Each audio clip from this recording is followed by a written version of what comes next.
कुतुब मीनार के नीचे जब मेट्रो की खुदाई हो रही थी दिल्ली मेट्रो में, तो ये वरीड थे सभी लोग कि स्ट्रक्चर हिल ना जाए। तो इसमें आपका रोल क्या, या क्या ऐसा किया गया जिससे उसको बचाया जा सके? सबसे पहली बात कि जो कुतुब मीनार का फाउंडेशन है और आपका जो अंडरग्राउंड स्ट्रक्चर है, उसके बीच जो रॉक कवर है वो ओके जी। जब हम रोड बनाते हैं जी, उसकी जो स्लोप बनती है, उसकी स्लोप की कटिंग में आप क्या बेस्ट टेक्नोलॉजी अप्लाई कर सकते हो, उसका असेसमेंट आप कर सकते हैं। Okay great. मेट्रो स्टेशन से, जैसे कि पुणे मेट्रो या चेन्नई मेट्रो हो या मुंबई मेट्रो है, इन सब मेट्रो से हमने कंट्रीब्यूट किया है। ओके। और आप इमेजिन कीजिए कि आप ये है ना, इसके कम से कम 5 गुना साइज का हॉल, मतलब 23 मीटर वाइड। ओके। और एक घर है उसके ऊपर में, उससे 15 मीटर नीचे पे आपको 23 मीटर वाइड का एक बड़ा सा स्टेबलिंग टनल बनाना है जिसमें ट्रेन मूव करेंगे। तो कितना और वो गड्ढा खोदना है। ग्रेट।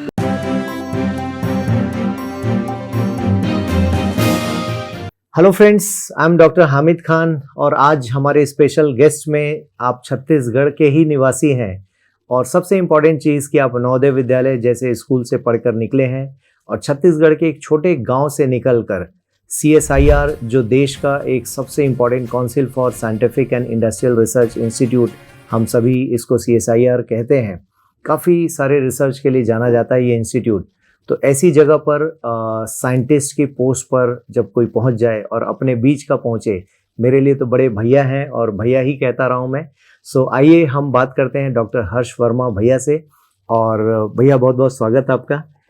और इस बातचीत में हम लोग समझेंगे आपकी पूरी जर्नी को। सो बिल्कुल जीरो से स्टार्ट करते हैं कि जहाँ से जन्म हुआ वहाँ की बातचीत शुरू करते हैं। सबसे पहले तो मुझे बहुत खुशी है और मुझे गर्व भी महसूस हो रहा है कि मैं इस लायक बन पाया हूँ कि आपके सामने मैं प्रस्तुत हूँ। जी जी। और यदि मेरे किसी भी काम की वजह से किसी बच्चे को प्रेरणा मिले तो मुझे बहुत खुशी होगी जीवन में। नहीं, बिल्कुल बिल्कुल। और रही बात शुरुआत की, तो मेरा जो घर है यहाँ से करीब 70 किलोमीटर दूर टूवर्ड्स बलौदा बाजार पलारी करके एक जगह है, उसके पास में एक गाँव है कुसमंदी करके जी। तो वही मेरा जन्म स्थल रहा है एक्चुअली। और मैं 5वीं तक की कक्षा मैं गांव में ही पढ़ा हूँ मैं जी। सरकारी स्कूल में ही पढ़ा हूँ मैं जी जी। और उसके बाद में फिर 6th क्लास से नवोदय माना में मैं आया मैं जी जी बिल्कुल है ना। फिर आप कुछ टाइम बाद में आप लोग सब लोग ज्वाइन किए जी जी। तो हाँ, आप नवोदय के सेकेंड बैच के स्टूडेंट रहे हैं, जो कि 94 मेरे ख्याल से आपकी 94 पास आउट बैच है आपका। 88 में आपने एंट्री ली जी जी। और वो माहौल बहुत अलग था एक्चुअली जी। आप सबको पता है जी। कि ये मैं बार बार मुझे मतलब ऐसा महसूस होता है मुझे कि हम जब कुछ भी पाते हैं ना एक्चुअली, पाने के पीछे में एक्चुअली बहुत सारी चीजें होती है। हो सकता है हमसे बहुत ज्यादा प्रतिभावान बच्चे गांव में अभी भी हैं जी जी जी। क्योंकि हम लोग के पास एक ऐसा अवसर था जिसमें हम नवोदय जा पाए और हमारे गुरुजन बीच में रह पाए, उन्होंने जो सिखाया जी, घर के जो संस्कार थे वो सब चीजें हम लोग को ऊपर लेके आए बेसिकली। ठीक बात है। तो ये सब चीजें होती रही। स्कूल में आए तो लोगों ने थोड़ा सा तकलीफ तो था, माँ बाप के लिए भी तकलीफ जी जी। बट मेरे फादर एक्चुअली शिक्षा का बहुत अच्छा इंपॉर्टेंस समझते थे। उनको लगता था कि बेसिकली जीवन में देखिए पैसा कमाने की बात है करके, लेकिन बौद्धिक स्तर पे बड़ा होना, उसके लिए पढ़ाई लिखाई बहुत जरूरी है जी जी जी। तो जब तक आप बौद्धिक स्तर से आगे नहीं बढ़ते तब तक आप अपना हित और अहित का मूल्यांकन ठीक से नहीं कर पाते। वेरी नाइस जी जी। तो नवोदय की जर्नी आई जी। और नवोदय में बहुत खूबसूरत बात ये थी बेसिकली कि टीचर्स लोग के साथ में हम लोग जो रहे, उनके साथ में जो समय स्पेंड किया वो ऐसे पेरेंट्स रहे।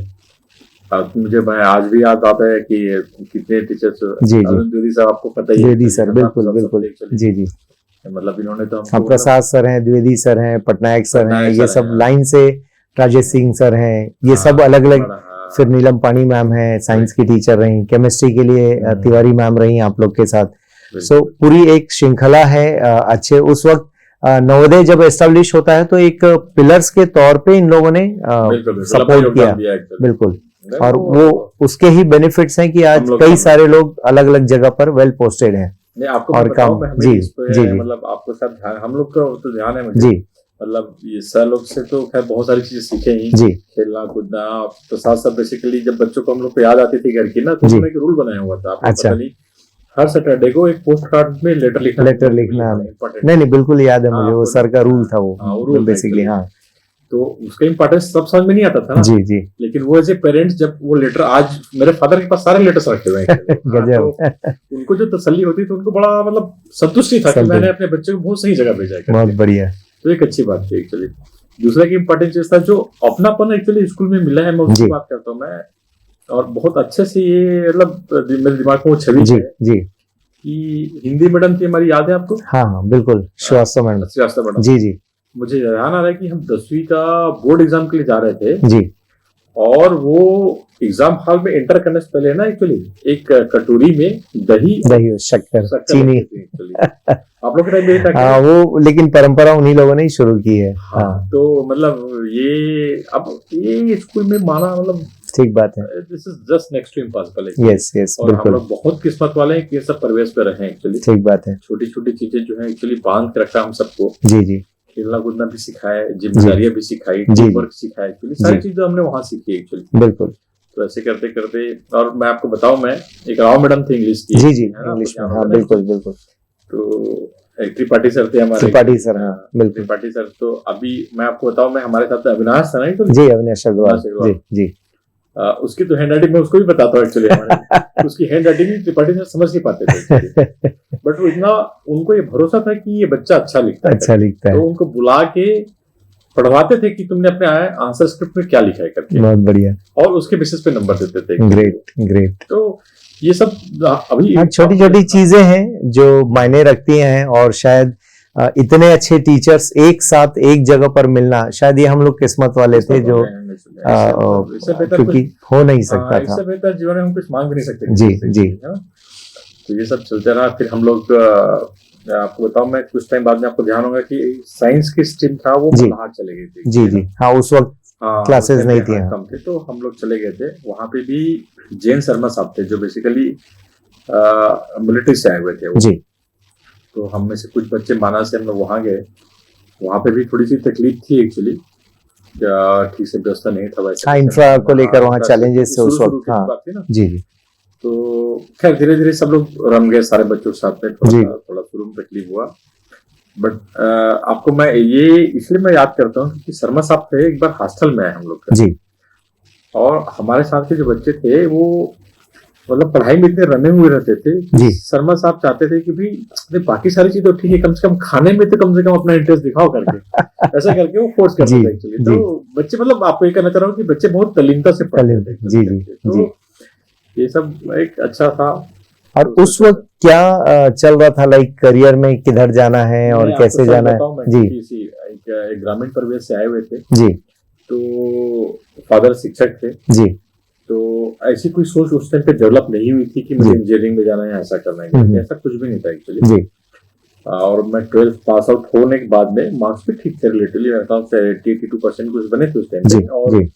और मैं आया था तो घर जब आया जी बिलासपुर से रिजल्ट लेके, तो फादर ने पूछा एक्चुअली कि आप कितना परसेंटेज आया करके। तो वो मेरे ख्याल से मैंने उनको जब बताया 82% 24% बताया, तो मैंने पहली बार ना अपने फादर के चेहरे पे वो जो गर्व की अनुभूति होती है ना, वो मैंने महसूस किया उस दिन। बहुत बढ़िया। हाँ, तो जी ये सब चीजें ना एक्चुअली लाइफ को बहुत आगे आपको पुश करती है, एक अलग लेवल पर हमको ले जाती हैं चीजें जी जी। तो वो सब हुआ एक्चुअली। उसके बाद में जब मैं आ गया तब इनफैक्ट तब तक भी कोई मेरा वो नहीं था, लेकिन इसी बीच में लाइफ में कुछ छोटी छोटी चीजें हुई जी। क्या मेरे फादर जो थे वो भी बहुत सख्त शिक्षक थे जी, और बहुत अच्छा पढ़ाते थे एक्चुअली। तो आसपास के गांव के बच्चे मेरे फादर जहाँ जाते थे उनके पास में आकर पढ़ाते थे जी जी। तो मैं जब स्कूल में था तो उनके पढ़ाए हुए बहुत सारे बच्चे बहुत सीनियर पोजीशन में चले गए थे जी जी। तो जैसे 8वीं तक मैं पढ़ाई में बहुत ध्यान नहीं था एक्चुअली, तो मुझे ध्यान आ रहा है कि मेरे एक चाचा जी हैं, वो भी टीचर हैं जी। तो उन्होंने 9th में जाने से पहले समर्स में पूरी मैथमेटिक्स की सिलेबस कंप्लीट करा दी थी एक्चुअली। Oh great. तो इफेक्टिवली मैं पढ़ाई लिखाई तो शुरू किया हूँ 9th से, उसके पहले तक तो बस जैसा चल रहा था वैसे ही चल रहा था एक्चुअली। तो ऐसा करके चलते रहा। तो एक सीताराम भैया थे जो CSCB में चीफ इंजीनियर रिटायर हुए जी जी। तो मेरे फादर के वो स्टूडेंट थे एक्चुअली, बट उन दोनों के बीच में इतना सुंदर परंपरा मैंने देखा, बिलीव नहीं करेंगे जी। मेरे फादर जो थे पहले टीचर थे, उनके स्टूडेंट थे, जब ये बड़े हो गए तो ये मानव चिकित्सक बने और अच्छा। उनको सेवा करते रहे। हाँ, बहुत बढ़िया। तो उसके बाद में क्या हुआ कि मेरे फादर जो है उनको अपने गुरु के रूप में स्वीकार किया। अच्छा, ग्रेट। हाँ, मतलब ये मतलब स्वीकार किए मतलब हाँ, केवल कुछ नहीं है जी, बट व्यवहार में सारी चीजें। व्यवहार में जी। और ये जो सीताराम भैया बोल रहा हूँ मैं बेसिकली, वो मेरे फादर के लिए बहुत सारा मतलब एज ए शिक्षक गुरु के लिए समर्पण क्या होता है करके मैंने उनके लाइफ में देखा एक्चुअली। ग्रेट। हाँ, वो जीवन भर शादी वादी भी नहीं की और सेवा भी करते रहे लोगों का। जी जी। तो ये सब जब देखते हैं हम अपने आजू बाजू ना, तो फिर लगता है कि यार लाइफ मीनिंगफुल होना चाहिए हमेशा करके। और लोग हैं अभी भी इस तरह के लोग हैं जिन्होंने अपनी लाइफ को मीनिंगफुल रास्ते पे डाला और लोगों के लिए काम भी किया उन्होंने। बहुत बहुत एक्चुअली ऐसे तो मैं कह रहा था बेसिकली कि हम लोग जिस परिवेश में बड़े होते हैं ना एक्चुअली उसका बहुत बड़ा कंट्रीब्यूशन होता है। ठीक बात है। आगे कहाँ जर्नी रहेगा, कैसे क्या बन पाएंगे, आपकी सोचें कैसी होंगी करके।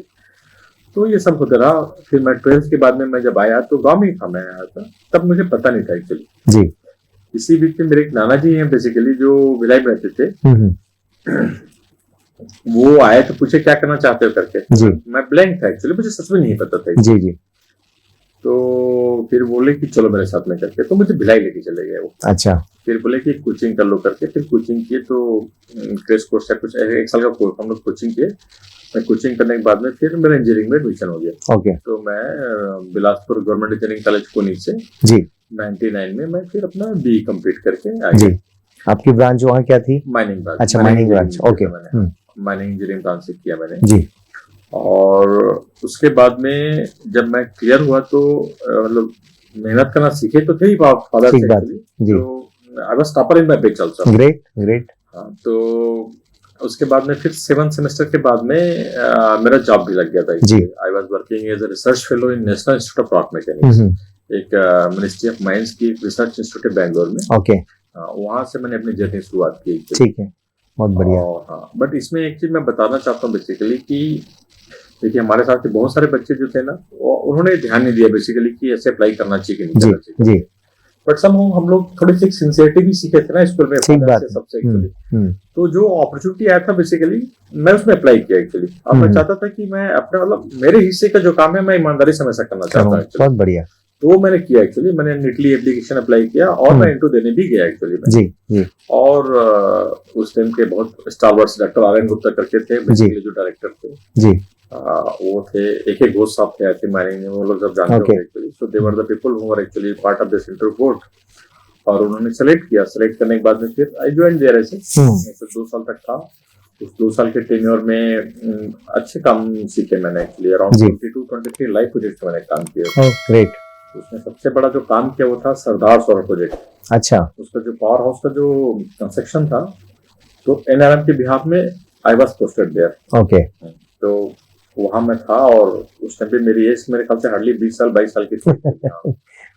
यंग साइंटिस्ट के तौर पे आप वहाँ पे पोस्टेड थे। क्या था कि वहाँ पे एक परमार साहब थे हमारे निगम के जी। तो उन्होंने मुझे देखा ध्यान से एक्चुअली जी। और आप बिलीव नहीं करेंगे, अब आप सोचिए कि कुछ टाइम बाद में वो मुझे लेके अपने मेरे कंधे पे हाथ लेके गए और जेपी कंस्ट्रक्शन बाकी बड़ी बड़ी कंपनियां काम कर रही थी। बोले कि now henceforth you please follow the instruction of mister Verma. Great. ये वो था जी जी। ऐसे कुछ चीजें थी एक्चुअली ना, तो मतलब आपको फिर भर देता है एक्चुअली कि आप चौड़े होके चलते बोले कि ठीक बात। बट मेहनत भी करते। नहीं, आपकी मेहनत थी वो उस सेगमेंट में ऊपर उठना, क्योंकि माइनिंग में सभी लोग वो हाइट पा लें ये जरूरी नहीं है, क्योंकि बहुत सारे इंजीनियर्स हैं जो माइनिंग में उस हाइट पर नहीं जा पाए। तो मेरे ख्याल से आपका अपना इंटरेस्ट था और स्टडीज का ही इम्पैक्ट था जो वहां तक आप पहुंचे। इसमें मैं बताता हूँ, मैं कैसा था ना कि कुछ चीजें जो हम कॉलेज में नहीं सीख पाए थे जी, तो मैं हमेशा बुक्स अप लेके चलता था हमारे साथ। ओके। तो क्योंकि ये तो रियल लाइफ चैलेंजेस है बेसिकली, प्रॉब्लम नहीं होना चाहिए करके।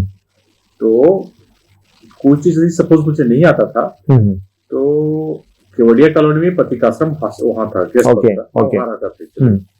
और आके इमीडिएटली मैं बुक रिफर करता था। मैं अच्छा पढ़ता था। मतलब मेरा कोशिश रहता था कि कभी, क्योंकि काफी सीनियर लोग थे ना, मैं पास होता है तो कई बार ऐसे टेक्निकल डिस्कशन में मैं नहीं चाहता था कि मैं क्लूलेस रहूं करके जी जी। सो मैं हमेशा एक तैयारी साथ में आता था एक्चुअली। बहुत बढ़िया। कि what can be the possible question and how to defend that करके। So I must not be looking like a naive for them. Great great. तो मैं पढ़ाई लिखाई अपने सबके साथ में रखता था एक्चुअली। और पढ़ने लिखने की आदत का क्या था बेसिकली, इसमें बहुत बड़ा रोल मेरे फादर का है जी। वो हम लोग के लिए खिलौना कभी नहीं लिया एक्चुअली। ओके। वो गायत्री शक्तिपीठ के एक्चुअली अनुयायी भी थे। हाँ, हाँ, जी। गायत्री माता की एक्चुअली साधना करते थे, जी, जी। अच्छा खासा साधना करते हाँ, वो डिसिप्लिन वहां से भी आप लोग के अंदर वो चीज आई। वो कभी हम लोग कभी भी जाते थे तो बुक्स लेके आते थे हम लोग के लिए। बहुत बढ़िया। हाँ, मेरे लिए या भाई के लिए भी सब जी, लोग। जी। तो हम लोग समर्स में नवोदय से वहां भी पढ़ते थे मानसरोवर, और यहाँ पे भी अखंड द्वितीय बहुत सारी ऐसे छोटी छोटी मैगजीन्स, हाँ, उसमें जो स्टोरीज होती थी, जी जी जी, उसको निकाल के पढ़ते। तो पढ़ने की आदत थी एक्चुअली। बहुत बढ़िया, बहुत बढ़िया। वोरेशियस रीडिंग हैबिट है मुझे, बहुत अभी बढ़िया भी है वो। जी तो मैं वो सब चीजें यूज करता था अपने करियर में जी। करने के लिए। तो ये सब करते करते एक्चुअली ये हुआ। फिर CSR में 2001 दिसंबर से फिर मैं CSR आ गया एक्चुअली। बहुत बढ़िया। तो और अच्छी बात ये थी कि मैंने वहां पे भी रिक्वेस्ट किया कि बोले सर कि मुझे इस एरिया में काम करना है करके। अब जी। वो क्लियरिटी आ गई थी actually what I want to do in life. तो और फॉर्चुनेटली इंटरव्यू बोर्ड ने उसको अप्रिशिएट किया और जी। उन्होंने मुझे वो पोस्टिंग भी दी एक्चुअली। ओके। तो मैं धनबाद में था एक्चुअली जी। तो ये वैकेंसी क्या निकली थी? हाँ, और कोई भी अप्लाई कर सकता था, ऐसा था? हाँ, कोई भी ये ओपन था एक्चुअली। ये CSR का बेसिकली हमारा एक रिक्रूटमेंट एंड असेसमेंट बोर्ड होता है एक्चुअली। ओके। ये पूरा एंटायर रिक्रूटमेंट रिलेटेड काम करती है। तो वो नोटिफाई किए थे और नोटिफाई किए थे तो फिर अच्छा उस टाइम पे क्या था, हम लोग एक टेम्पररी पोस्ट में थे, रिसर्च फेलो थे। जी जी। तो हमारे जो उस टाइम पे डायरेक्टर साहब थे, डॉक्टर RN गुप्ता, हम लोग कभी कभी उनसे लड़ भी मिलते थे, बोले सर कि हमारा आगे क्या होगा लाइफ में करके। अच्छा। तो खैर जो भी था, लेकिन गुप्ता साहब भी बहुत मेहनत थे एक्चुअली। वो रात को 11 बजे 12 बजे तक बैठ के एक्चुअली काम करना, सब हम लोग सीखा है उनसे। ये जो CSIR है अपने आप में काफी बड़ा डिवीजन है जितना मैं समझ पाता हूँ। जी जी। ये इंडिया की largest public funded R&D institute है जी। और इसका स्ट्रक्चर ऐसा है कि it is headed by prime minister, then minister of science and technology ji, उसके बाद वाइस प्रेसिडेंट हो गए, उसके बाद में DG होती है जो फंक्शनल हेड है जी जी जी। उसके अंदर में 38 लैब्स हैं actually. Great. There are different labs और there is not a single area in which CSR is not working. Everywhere, I mean food items, mining items, aerospace, everywhere, battery और सब कुछ। History कितनी सुंदर है, आपको बताऊं CSR की। जब देश को सबसे ज्यादा जरूरत था एक्चुअली ना, उस टाइम पे CSR ही था। ओके। उस टाइम पे रिवर्स इंजीनियरिंग करके, आपको पता होगा कि US और बाकी स्टेट्स जो कंट्री जो थी टेक्नोलॉजी उस टाइम पे नहीं देती थी कंट्री को जी। तो हमारे जो पुराने साइंटिस्ट लोग थे बेसिकली रिवर्स इंजीनियरिंग करके पूरी टेक्नोलॉजीज को इंडिया के लिए डेवलप किया। उसका एग्जांपल जैसे कि स्वराज ट्रैक्टर हुआ जी। हमारा एक लैब है जिसका नाम है सेंट्रल लेदर रिसर्च इंस्टीट्यूट जी। वो आपके चप्पल जो है बेसिकली वो उनका बनाया हुआ सारे चप्पल जी जी। और भी इंक जो आप बेसिकली यूज करते हैं ना इलेक्शन के टाइम पे, okay, ink is basically given by I think NPL जी जी। नेशनल एरोनॉटिक्स लेबोरेटरी है बेसिकली, वो एरोप्लेन सिस्टम्स में काम करती है जी। मैकेनिकल इंजीनियरिंग रिसर्च इंस्टीट्यूट है दुर्गापुर में, वो मैकेनिकल इंजीनियरिंग में काम करती है। ग्रेट। इलेक्ट्रोकेमिकल लैबोरेटरीज में काम करती है जी जी। स्ट्रक्चरल इंजीनियरिंग रिसर्च सेंटर्स हैं जी जी चेन्नई में। सेंट्रल बिल्डिंग रिसर्च इंस्टीट्यूट है रुड़की। रिसर्च बहुत सारे हैं, लेकिन क्या उनको हम कमर्शियली प्रोडक्ट बना पाते हैं? मैंने जितना UPSC के माध्यम से जानने का मौका मिला था पढ़ाई के दौरान, तो हम देखते हैं कि छोटे छोटे प्रोडक्ट्स बहुत सारे हैं। जैसे सपोज वाटर से आयरन फील्ड एक्सट्रैक्ट करने का एक मॉडल है, तो क्या वो मॉडल कमर्शियली आ पाते हैं मार्केट में? पहले एक्चुअली थोड़ा सा कम था, मतलब इतनी IPR हम लोग कहते हैं बेसिकली इंटेलेक्चुअल प्रॉपर्टी राइट्स के बारे में इतनी कॉन्शियसनेस नहीं थी जी। और वो आपको पता होगा इंडियन सिस्टम में ऐसे भी था ना बेसिकली कि हम लोग अपने ज्ञान को प्रोटेक्ट करने के वास्ते सोचता था। हाँ, पेटेंट और इन सब के बारे में अब जो काम हो रहा है पहले नहीं हुआ है। अब आप बिलीव नहीं करेंगे, हमारे जब DG साहब थे, मासेलकर साहब थे जी, US में टर्मरिक की पेटेंट की फाइट हुई एक्चुअली जी जी 2001 में। हाँ बिल्कुल। वो कहते थे बेसिकली टर्मरिक हमारा डिस्कवरी करके उसकी मेडिसिनल यूज जो है। अब आप सोचिए इंडिया में कभी भी टर्मरिक को लेके हमने कभी नहीं कहा कि हमारा है करके जी। हम सब लेकिन जानते थे कि इसका यूज क्या है करके ना। ठीक बात है। अभी क्या है, यदि IPR में प्रोटेक्ट होगा then for anything related to its use you will have to pay certain amount royalty something. Yes. तो वो कमर्शियलाइजेशन वाला कांसेप्ट पहले नहीं था ना बेसिकली इंडिया में एक्चुअली। अब लेकिन क्यों है वो जरूरत है, तो अब लोग बाग उस डायरेक्शन, और हमारी अंडरस्टैंडिंग भी डेवलप हो गई IPR और पेटेंट को लेकर। अब वो कॉन्शियसनेस है, तो लोग बाग जो है टेक्नोलॉजी, मतलब पहले हम थ्योरेटिकल काम करते हैं, थ्योरेटिकल से बेसिकली एक प्रोटोटाइप डेवलप होता है, फिर एक प्रोडक्ट के फॉर्म में आता है, तो वो हर स्टेज में बेसिकली IPR होता है। ओके। पेटेंटिंग वगैरह सब होता है एक्चुअली। Okay.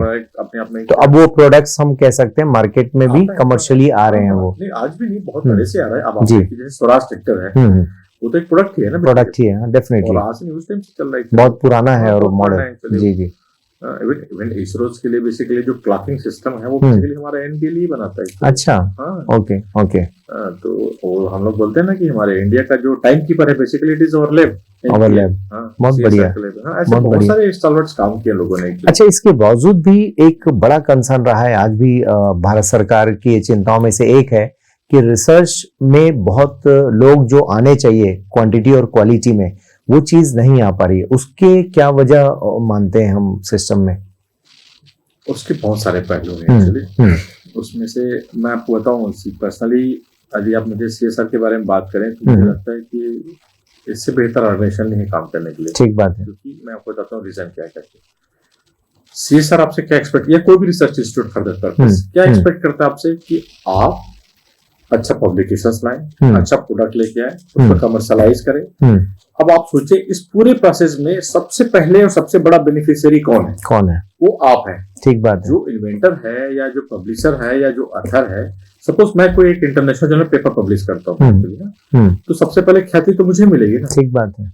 उसके बाद इंस्टीट्यूट शेयर करेगा ना। ठीक बात तो है। वो जो काम करने की जो ऑटोनॉमी है वो रिसर्च इंस्टीट्यूट देता है। बहुत बढ़िया। धीरे धीरे क्या था, पहले नहीं था, लेकिन मैं नेगेटिव माइंडसेट के साथ में काम नहीं करता। मैं बहुत बढ़िया। लगता है कि रास्ता हमेशा खुले रहते हैं, आपको तलाश करने की जरूरत। एक्चुअली कभी कभी संघर्ष करने की जरूरत पड़ती है, लेकिन अभी आपका इंटेंशंस बोनाफाइड क्लियर कहीं जी समझता नहीं है। जी। लोग बात एप्रिशिएट करते हैं, समझते हैं और आपको कोऑपरेट भी करते हैं। बहुत बढ़िया। हमने जीवन में यही पाया है भाई, ऐसा ठीक बात है। हम शिकायत नहीं कर सकते। मुझे लगता नहीं कि कोई शिकायत करने की कोई खास वजह जी जी करके। नहीं तो ओवरऑल जो एक यंग जनरेशन रिसर्च फील्ड में उस तरह से नहीं आना चाह रही जैसा उनको आना चाहिए, इसके लिए सीएसआईआर कुछ ना कुछ तो कर ही रहा होगा डेफिनेटली। अभी गवर्नमेंट लेवल पे भी, मतलब apart from CSR, government level पे बहुत एफर्ट्स लगा रहे हैं। अभी रिसेंटली स्मार्ट इंडिया हैकाथॉन हुआ एक्चुअली जी, शायद आपको पता होगा। जी जी। क्या है, बहुत सारे आइडियाज को बेसिकली, अब क्या है ना, गवर्नमेंट है एक फिलॉसफी है कि हम आइसोलेशन पे काम ना करें। ठीक बात है। हम पब्लिक के पार्टिसिपेशन के साथ में काम करें। मतलब सीएसआर का साइंटिस्ट ही कंट्रीब्यूट करेगा देश के विकास के लिए, ऐसा नहीं है जी। It is open to everybody करके।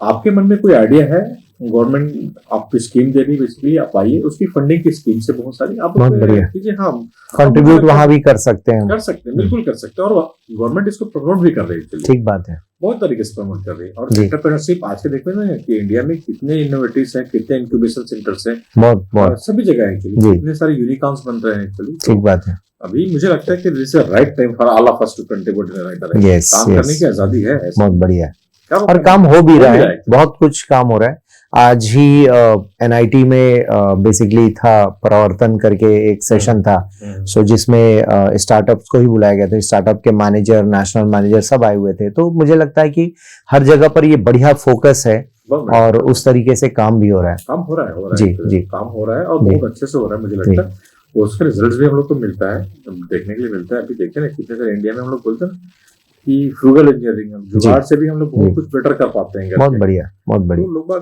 कर रहे हैं। तो सीएसआईआर में यदि एंट्री लेवल पर देखें तो वो किस तरह से किसी स्टूडेंट्स के लिए हो सकता है? आफ्टर कॉलेज, आफ्टर ग्रेजुएशन या पीजी, किस लेवल पर वहां पर एंट्री देखी जा सकती है?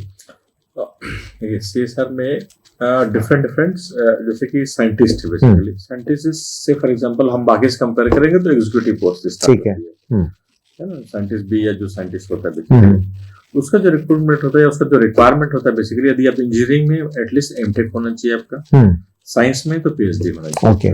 ओके। तो गवर्नमेंट मतलब सीएसआर की जो रैब है वो नोटिफाई करती है उसको। ओके। और उसकी पूरी प्रोसेस है एक्चुअली, और वो वाइडली पब्लिश होता है एक्चुअली। आप उसमें अप्लाई कीजिए, और यदि आप अपने उसमें सब्जेक्ट में मास्टर है तो उसमें हम लोग नॉर्मली जो देखते हैं वही है कि बेसिकली इंटेलेक्चुअल प्रॉपर्टीज में क्या क्या है। ठीक बात है। आपके पास 4 वर्टिकल्स हैं। एक है publications, patent, ECF, okay, and copyrights. Okay, so these are all 4 verticals. उसमें बेटर कर सकते हैं, लेकिन एंट्री लेवल पे एक्सपेक्ट करता है सीएसआर कि कम से कम एक अच्छा पीएचडी हो। ओके, और अच्छा पब्लिकेशन हो। ओके तो ये सब बेसिक रिक्वायरमेंट्स है जी। To become a good scientist. Okay, बाकी तो मेरी पढ़ाई लिखाई जीवन भर चलता रहेगा बेसिकली, ठीक बात है। बट ये है एक्चुअली और इनके थ्रू हम एंट्री कर सकते हैं ऑर्गेनाइजेशन में। Okay, great. और मुझे लगता है बेसिकली क्योंकि क्या है आपके पास अच्छा चार्म क्या है साइंटिस्ट होने का, मैं आपको बताता हूँ बेसिकली वो ये है कि आप हमेशा साइंस के फ्रंटियर्स के साथ में काम करेंगे। ग्रेट, समझ रहे ना? समझ So गया। you will be working with somebody who are actually stalwarts in the great, disruptive technologies में आप काम करते रहेंगे। बहुत बढ़िया। यदि आपके पास ऐसा एक मौका हो जिसमें कोई मान लो कोई बड़ा विद्वान है, आप उसके काम को रिव्यू करके कुछ एक नया रास्ता बना सकते हैं, या आप साइंस के फ्रंटियर को पुश करने का मौका मिल रहा है। और इसमें हमेशा स्कोप होता ही है, हमेशा नया रहेगा होता ना है, actually, नया होता है। हमेशा रहेगा जी बेसिकली। जी जी तो ये सब चीजें हैं। मैं आपको बताऊं, मैं रिसेंटली स्वीडन में गया था, जी। वहाँ पे डॉक्टर मार्टिन करके था, उनका एक लेक्चर था एक दिन तो वर्कशॉप में, ऑक्सफोर्ड के प्रोफेसर थे वो। ओके, तो अब मैं अपने फील्ड की बात कर जी रहा हूं। जी जी। तो आप इमेजिन कीजिए कि एक कॉलम है ना, सपोज एक ट्यूब है, एक फ्लो हो रहा है बेसिकली, तो फ्लो का जो फ्रंट में जो मेनिस्कस बना है जी, उसका शेप और साइज डिटोनेशन फ्रंट को कैसे इम्पैक्ट करेगा। Okay, great. तो मतलब हाँ, एक नई नई चीज के बारे में जानने का जो मौका है वो है, वो अपने आप में बहुत जी जी। सेटिस्फाइंग है एक्चुअली।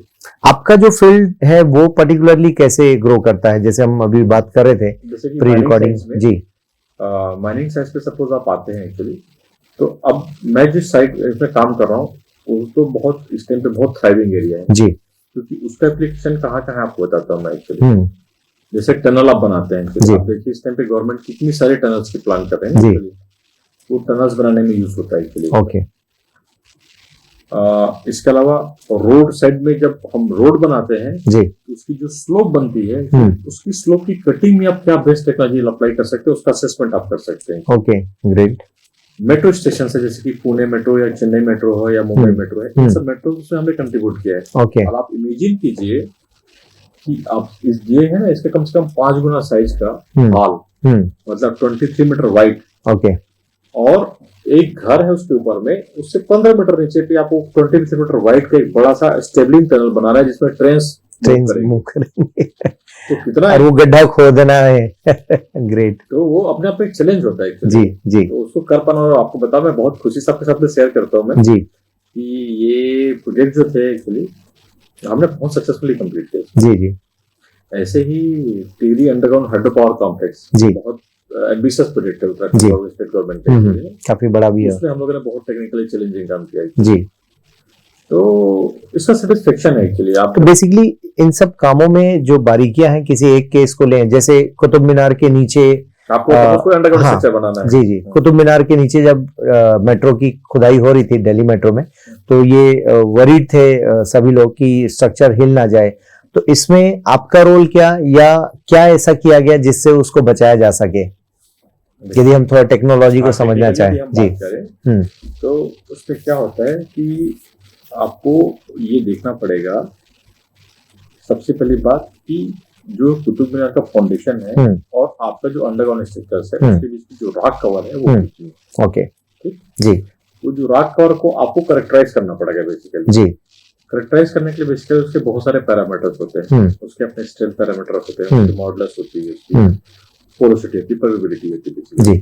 तो आप उसकी मॉडलिंग करते हैं सबसे पहले कि इस पैरामीटर के साथ में यदि मैं मान लो इतना कैविटी बनाता हूँ तो क्या स्टेबल है कि नहीं है, depending upon testing results of this parameters. Okay, ठीक है। अब आपको पता है बेसिकली कि आप कितना बड़ा बना सकते हैं, नहीं बना सकते। अब आपका आप एनालिसिस करके आपने आइडेंटिफाई कर लिया कि मैं इस साइज का अपने आप में नहीं बन सकता है जी। अब मैं क्या करूंगा, जो मेरे पास रॉक का और बचा है कुतुब मीनार और अंडरग्राउंड कैविटी के बीच का, उसको मैं स्ट्रेंथनिंग करूंगा बेसिकली। ओके, स्ट्रेंथनिंग करने के लिए बहुत सारे टेक्नोलॉजी हमारे पास है। Okay, rock bolt, shortcut, wire mesh, there are lot of things actually. अच्छा, उसको बचाने के लिए ताकि नीचे ना आ जाए, स्ट्रेंथनिंग कर देंगे। ओके, ताकि वो डिफॉर्मेशन ना हो। तो आप उसकी डिफॉर्मेशन की अपनी एक स्टडी है। ओके, उसको हम लोग बोलते हैं कि ground reaction curve, support reaction curve. Okay, कि अब आप पहले 1 मीटर जब निकालेंगे तब उसका ग्राउंड का क्या बिहेवियर होगा। ओके, जब आधा मीटर करेंगे तो उसके हिसाब से मैं बेसिकली उसकी राउंड लेंथ या बाकी जो एक्सप्रेशन स्पीड है वो डिसाइड करता हूँ बेसिकली। ग्रेट।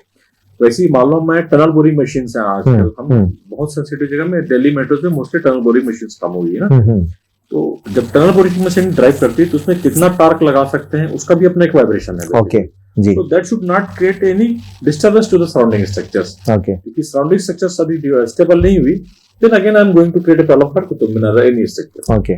तो ऐसे बहुत सारे टेक्नोलॉजीज हैं बेसिकली आज के डेट में, जिसकी और बहुत इन डेप्थ स्टडीज हैं बेसिकली। वाइब्रेशन, जैसे अभी हम प्री शूटिंग टॉक कर रहे थे कि वाइब्रेशंस को क्या मिटिगेट किया जा सकता है किसी एक हद तक? सपोज मशीन का ही वाइब्रेशन है तो क्या उसको भी, या फिर मेट्रो अंदर जा रही है तो उसके अपने वाइब्रेशंस हैं, तो इनको भी क्या मिटिगेट किया गया होगा? एक्चुअली अब आप सोचिए कि जब ट्रेन मूव करती है, सॉरी ट्रेन जब मूव करती है जी, तो मान लो 120-140 किलोमीटर राजधानी की स्पीड है अभी, जी, उसके अपनी भी वाइब्रेशंस होते हैं। ओके, उसके वाइब्रेशंस को रिड्यूस करने के लिए उसमें डैम्पनर्स वगैरह रहते हैं। अच्छा, वो डैम्पनर्स, बहुत सारे डैम्पनर्स आते हैं एक्चुअली, ओके, आराम से मतलब वो एब्जॉर्ब कर लेते हैं उसको, ओके, वो टेक्नोलॉजी अवेलेबल है एक्चुअली, ग्रेट, तो आराम से मिल जाता है वो जी, यदि आप रॉक ब्लास्टिंग सिस्टम से उसको एक्सकवेट कर रहे हैं ड्यूरिंग कंस्ट्रक्शन, उसके भी अपनी टेक्नोलॉजी है। आज के डेट में बहुत सारे इलेक्ट्रॉनिक्स डिटोनेटर्स अवेलेबल है बेसिकली, जो मतलब अब उसकी सेफ्टी आप मान लीजिए 1 in trillion है actually. So technically things are very very advance now.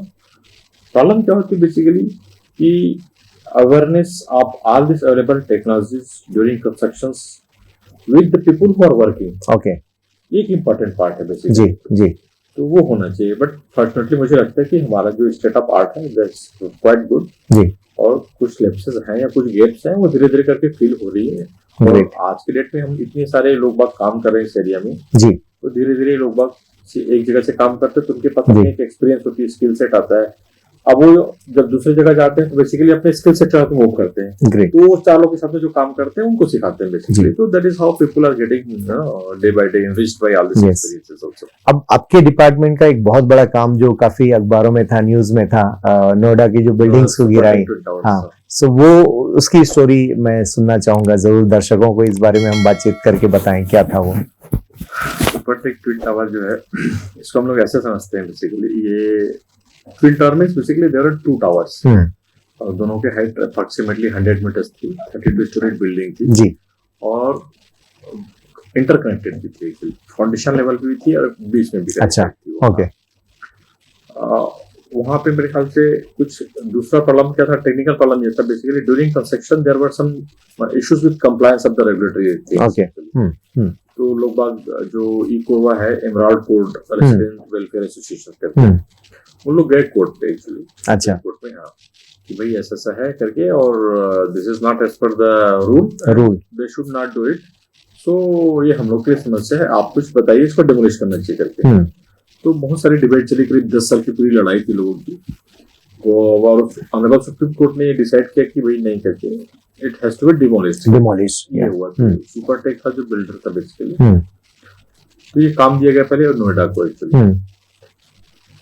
फिर इसी बीच में क्या हुआ कि जो रेसिडेंट वेलफेयर एसोसिएशन वाले थे, उनका ये था कि भाई we do not want to मतलब solely depend on the private parties, contractor के साथ में, हम चाहते हैं कि गवर्नमेंट एजेंसीज के सुपरविजन में ही सारा काम हो। यस, तो ऐसे करके बेसिकली इसमें फिर central building research institute involve हुई, रुड़की की, जिससे सर्किल है। अब CSIR का अपने फोटे क्या है basically, they are master in structures, geotechnical all those things, लेकिन क्योंकि ये पूरा डिमोलिशन इंप्लोजन था, वो ब्लास्टिंग के थ्रू प्लान किया गया था जी। तो उनका ये था बेसिकली कि now they want somebody who was having expertise in this area, use of explosive vibration control, this are other things. तो हमारे कलीग थे डॉक्टर कानून गो करके, मैं रुड़की था और उनको पता था बेसिकली हम लोग इस एरिया में काम करते हैं, तो ही actually requested to our directors of, okay, and then I also came on board, okay. मतलब उन्होंने बोला कि सुप्रीम कोर्ट है कि भाई ऐसा है प्रॉब्लम है करके, we want somebody from this area also करके, so I was also part of it. तो officially now we are on boarded, okay. Then हम लोग गए थे वहां पे, और उसमें सबसे बड़ा चैलेंज ये था कि हु विल बी एग्जीक्यूटिंग, क्योंकि उसमें एक मैंडेट ये भी था हम लोग का कि who will be the agency to execute the job. हाँ, मतलब प्रॉपर एजेंसी की बात हो रही है, आइडेंटिफाई करना सबसे पहले, एग्जीक्यूट करने के लिए। तो उसके लिए बहुत सारी माथापच्ची हुई सब में, फिर एक जेट डेमोलिशन करके साउथ अफ्रीकन कंट्री थी, दे वर गुड एक्चुअली, उनको आइडेंटिफाई किया गया और उनको ये वर्क अवार्ड दिया गया। फिर हम लोग कंटिन्यूअसली पूरा एक टीम बन गया बेसिकली सुपरवाइज करने के लिए। मतलब कंप्लीट चीजों को रिव्यू करना, टू गाइड करना, to create check points, all the safety norms as per prevailing law of the land. Okay, ये हम लोग का सारा काम था बेसिकली। तो ये हम एक मैराथन 6 महीने का बहुत जबरदस्त एक्सरसाइज था एक्चुअली। ओके, 6 मंथ लग गए उसकी तैयारी में। ये तो लास्ट के 6 मंथ की बात कर रहा हूँ, तो उसके पहले से चल रहा था एक्चुअली। ओके, और ये बहुत बड़ा टास्क था जी, एक्चुअली। टेक्निकल डिटेल्स उसमें क्या है, थोड़ा सा एक आईपीआर भी इशू है, बट मैं मतलब एक दूसरे तरीके से बात करूँ, हाँ जो ओपन में है, ओपन में है, उसमें ये था कि ये it is one of the beautiful engineering Marvel. Okay, और ये जो डिमोलिशन है बेसिकली, इसके आप चैलेंजेस को समझेंगे तो एक साइड में 25 मीटर पे एक 25 स्टोरी बिल्डिंग है या 12-15 अपेक्स टावर बैठे रहते हैं, दूसरे साइड पे 9 मीटर पे एक और की पूरी टावर थी जी, और 16 मीटर दूरी पे एक लाइव एलपीजी की गैस लाइन थी एक्चुअली। ग्रेट, जो जमीन से सिर्फ 3 मीटर नीचे थी। बहुत बढ़िया। और ये दोनों बिल्डिंग इंटरकनेक्टेड थी और कहीं कोई स्पेस नहीं था एक्चुअली। अब आप इसको ब्लास्ट भी कर सकते हैं, but the thing is basically after implosion this much amount of debris are also to be excavated. It has to be accommodated somewhere. Yes. उतना स्पेस तो होना चाहिए। नहीं देंगे तो उसका भी बैक प्रेशर जो है बेसिकली बिल्डिंग को गिरा सकते हैं। ठीक बात है ना। सो ये सब चैलेंजेस थी एक्चुअली। अच्छा, दूसरा था जो गैस था, गेल की जो पाइपलाइन थी, वो पूरी आगे गैस सप्लाई कर रही थी एक्चुअली। तो वो उनका ये कहना था कि this can not be closed, ये बंद ही नहीं हो सकता करके। So we have to ensure that कि दिस इज सेफ। तो ये सब टेक्निकल चैलेंजेस थी जी, बहुत सारी। हाँ, नहीं काफी माइन्यूट और बहुत बड़े चैलेंज हैं। बिलीव नहीं करेंगे, देयर वर 9216 होल्स। ग्रेट। और हर होल का एक मिलीमीटर पे प्रिसिजन था एक्चुअली। गजब। Millimetre. I will tell you, whole measuring a length of 1239. Oh, great. And this is going to pierce even a reinforcement in the column. Great. तो खैर इसको planning को execute करने से पहले बहुत अलग टाइप की प्रैक्टिसेस भी हुई जी, ट्रायल्स भी लिए, उसकी मेजरमेंट्स भी लिए। ओके, पूरी मॉडलिंग हुई। मॉडलिंग होने के बाद में ये आइडेंटिफाई किया गया कि मॉडलर होने के बाद में इसका शेप कैसे होगा डेब्रिस का। ओके, तो हमने देखा कि बेसिकली इसकी डेब्रिस जो है थोड़ा सा बैक प्रेशर क्रिएट कर रही है फोरवा साइड में। तो उसके लिए एडिशनल फिर हम लोगों ने कुछ स्ट्रक्चर बैरिकेडिंग लगाया हुआ, ट्रेंचेस बनाए उसमें। ओके, लोग ट्रेंचेस देखे होंगे, but they are not normal trenches. अच्छा, वो इंजीनियर्ड ट्रेंचेस थे। Great. We know what is going to be the vibration, उसकी वेवलेंथ कितनी है, तो ट्रेंच का साइज क्या होना चाहिए, so that it can attenuate completely. बहुत बढ़िया। तो ऐसा करके हुआ था बेसिकली। और बहुत इसमें नोएडा अथॉरिटीज का भी बहुत बड़ा सहयोग रहा है। जी जी, रितु महेश्वरी जी थी, सीईओ थी उस टाइम पे जी। So we had a very close coordination with every team actually. पूरा एंटायर सेटअप पूरा लगा हुआ था एक्चुअली। ओके, और आपको बताओ हम लोग 6-7 लोग की पूरी टीम थी जी। डॉक्टर कानूनगो और मैं, हम लोग we are leading from my side, I was leading, and from structure side doctor Kanungo was leading. Okay, हम लोगों ने अपने साइंटिस्ट की टीम को एक इम्यूनिटी दे रखी थी बेसिकली। और हमने लिख के भी दिया था कि if anything goes wrong, only Dr. Kanungo and myself will go behind the bars, nobody else. Great. और नहीं खैर, बट इसके पीछे में हमारे CSR की अपनी एक वो थी, एक स्ट्रेंथ भी है और एक अकाउंटेबिलिटी भी। पूरा हमारा एक लीगल टीम भी था जी जी, लीगल एडवाइजर इन्वॉल्व। हम लोग हमारे स्टेट में बेसिकली एक लीगल टीम का कंसल्टेशन भी था उसमें। ग्रेट। प्लस पूरा ये वर्क में इंश्योरेंस भी किया गया था। अच्छा, वो सब चीजें थी जी। But it was so beautiful कि हालांकि हमने सोचा नहीं था कि बेसिकली ये काम जो है हम लोग को ऐसा कुछ मतलब ये प्रसिद्धि दिलाएगा करके। हम लोग नहीं कहते, हम लोग तो नॉर्मल जैसे काम करते हैं। हाँ, लेकिन वो काफी बड़ा मैटर था, मीडिया में भी काफी हाईलाइट हुआ। और बहुत कम समय में वो बिल्डिंग कंप्लीटली इम्प्लोड हो गई। 12 सेकेंड्स। और इसके बाद वो क्या, जैसा आप लोगों ने सोचा था उससे अपोजिट भी कुछ हुआ कि जो स्टडीज थी वही इम्पैक्ट आया? 99% it was absolutely as well protected. Okay. 99% तो इसका मतलब सारे एक्सपेरिमेंट्स, मतलब आप बिलीव नहीं करेंगे, इसको हम लोगों ने ना एक साइंटिफिक उसमें भी किया था। इसके अंदर में बहुत सारे सेंसर्स लगवाए थे बिल्डिंग में। अच्छा, ताकि जब गिरे तो मटेरियल्स का बिहेवियर कैसा होता है। हमने एक फायरिंग सीक्वेंस डिसाइड किया था ना। ओके, कि how the material should collapse. Okay, तो उसके अंदर में बेसिकली कुछ मतलब ऐसा मान लीजिए कि basically we are not going to recover all those sensors also.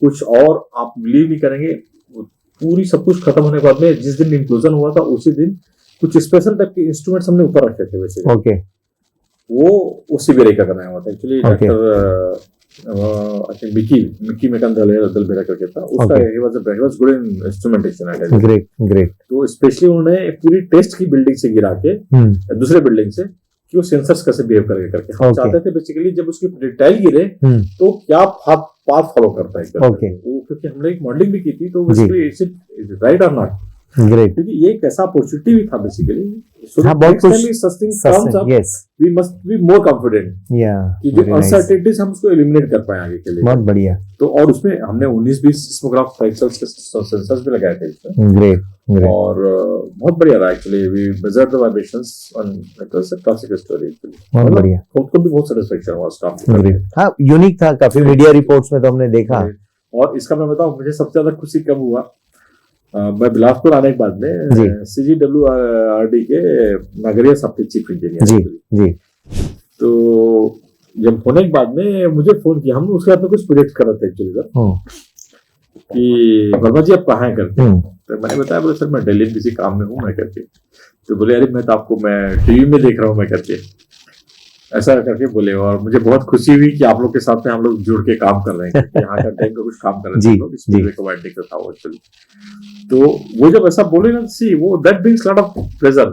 या रियली। मैं NRM जहाँ से मैंने अपनी लाइफ की शुरुआत की, उनके जो डायरेक्टर थे डॉक्टर HS वेंकट थे, उन्होंने फोटो देख के मुझे अपनी क्लिपिंग सारी भेजी। तब तक मेरे पास कुछ नहीं था कि मुझे पता नहीं था कि टीवी में सब क्लिपिंग चल रहे हैं। नहीं, हमने भी देखा यहाँ पर, हमें पता लग चुका था कि आप ही हैं और मैंने कई लोगों को शेयर भी किया कि हमारे भैया हैं, हम साथ पढ़े, हम जूनियर हैं भैया के। तो वो एक प्राउड मोमेंट भी था लाइक। और फिर क्योंकि हम लोग थोड़ा सा CSIR को समझते हैं, UPSC में हमने पढ़ा हुआ है, तो वो एंगल हमें तो डेवलप हो गया था कि हाँ ये बहुत बड़ा काम। हाँ, और लोगों को समझने में टाइम लगा कि बहुत बड़ा काम है ये। ठीक है, फॉरेन कंट्रीज में हम कुछ मूवीज में कभी देख लेते हैं या चाइना के बारे में सुन लेते हैं, बट इट वाज ग्रेट। और मुझे लगता है इंडिया में ऐसे बहुत रेयर काम हुए हैं, ये इनफैक्ट फर्स्ट टाइम ही है। फर्स्ट है तो बड़ा काम था। और इसका मैं आपको बताऊं, मैं हमें भाई एक हमारे सीनियर कलीग हैं डॉक्टर मनोज वर्मन करके, वो हमारे मतलब ही इज आल्सो और इंटरनेशनल सोसाइटी फॉर मैकेनिक्स करके उसके प्रेसिडेंट भी हैं। वो मुझे इंटरव्यू लिया एक्चुअली और 2-3 की उसमें था। उन्होंने जब इंटरव्यू लिया तो उसके पहले मुझे एक चीज बोले कि हर्ष करके ये जो काम है ना, this is something you do once in life. मतलब ये वन टाइम अपॉर्चुनिटी होता है। ऐसा जब मुझे बोले तब मुझे रियलाइज हुआ कि यार हमने एक्चुअली कुछ बड़ा हुआ है करके। We did a big thing. अब मेरे फादर को पता भी नहीं था जी जी। कुछ यहाँ पे जो लोकल रिपोर्टर्स थे वो फादर को फोन किया एक्चुअली, जानते थे उनको जी। तो फादर को पता नहीं था, तो बोले कि आप कहाँ हैं करके। मैंने बोला मैं तो दिल्ली में हूँ बाबूजी करके जी। तो बोले वो कुछ रिपोर्टर्स का फोन आ रहा था करके, आपका नंबर मैंने दिया है करके। तो फिर वो वहां से सिलसिला शुरू हुआ। अच्छा, और फिर वो बातचीत करते करते सब।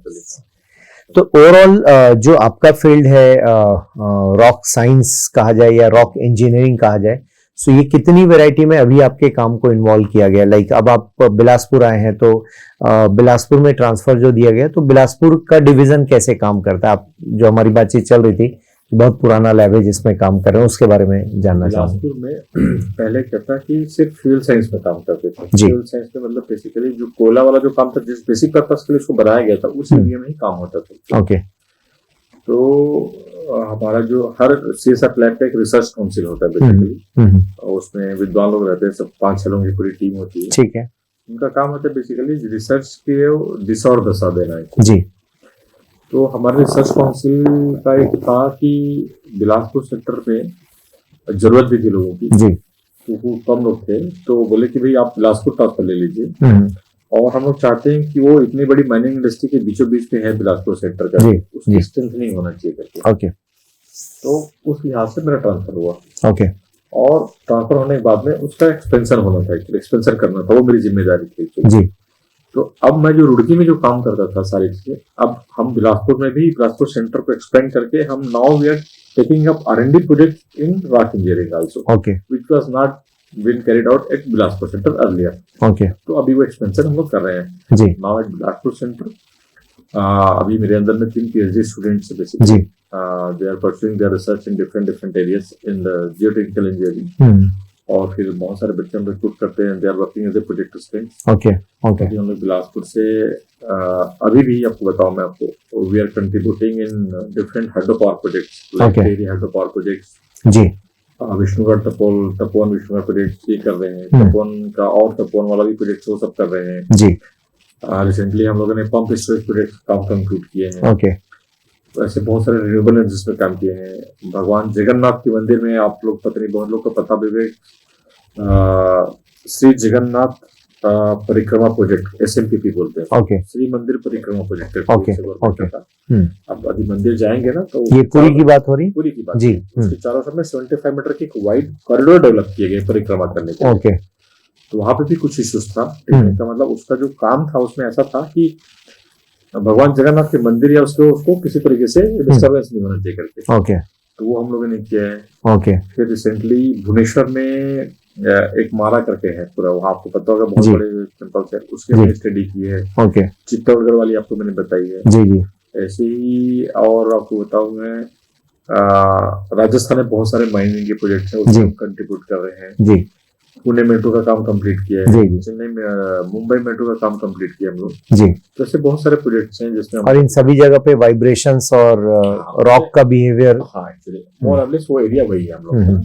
मतलब बाकी काम तो कर ही रहे हैं, जी बट ये जो एरिया है जो नया मतलब dimension to the Bilaspur centre है, वो है बेसिकली रॉक इंजीनियरिंग और रॉक मैकेनिक्स में काम कर रही है बेसिकली। मैं उसके हिस्ट्री पर जाना चाहूंगा, वो जो हम बातचीत कर रहे थे कि वो लैब आजादी के पहले के हैं, ये वाला मैटर एक बार बताएं। ये मतलब ब्रिटिशर्स ने बिफोर इंडिपेंडेंस 5-6 सेंटर्स बनाए थे ऑल ओवर जी इंडिया में। जी और उनका काम था कि जहाँ जहाँ पे कोल मिल रहा है उस कोल के बारे में रिसर्च करना, जी उसकी क्वालिटी को चेक करना, जी कहाँ पे कितना कोयला मिल सकता है, क्या क्वालिटी, उसका क्या यूज हो सकता है। बहुत बढ़िया।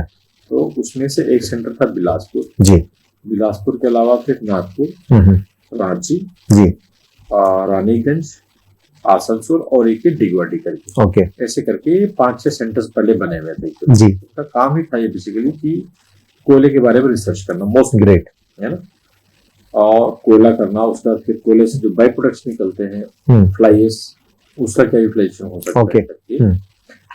तो जब देश आजाद हुआ तब CSR बना। जी CSR जब बना तो एक सेंट्रल फील्ड रिसर्च इंस्टीट्यूट करके बनाया गया, जी और ये जो 5-6 सेंटर्स थे उन सबको उस CFRI के अंदर में रखा गया। Okay they all become a part of CFRI। Okay और ये आजादी के बाद बना हुआ पहला, दूसरा, तीसरा लैब में से एक है। ग्रेट। ये बिलासपुर वाला, बिलासपुर नहीं, हाँ धनबाद वाला, जो धनबाद CFRI वाला है जी, जिसका पार्ट बिलासपुर भी था। गॉट इट हाँ, और सब विद्वान लोग थे उस टाइम पे, एक्चुअली डॉक्टर राजेंद्र प्रसाद थे उस टाइम जी पे, जी कलाम साहब आए हुए थे, जी ये सब लोग थे उस टाइम पे actually. Great doctor Rajendra Prasad थे उस टाइम पे, जी और उसका काम फिर चलता रहा।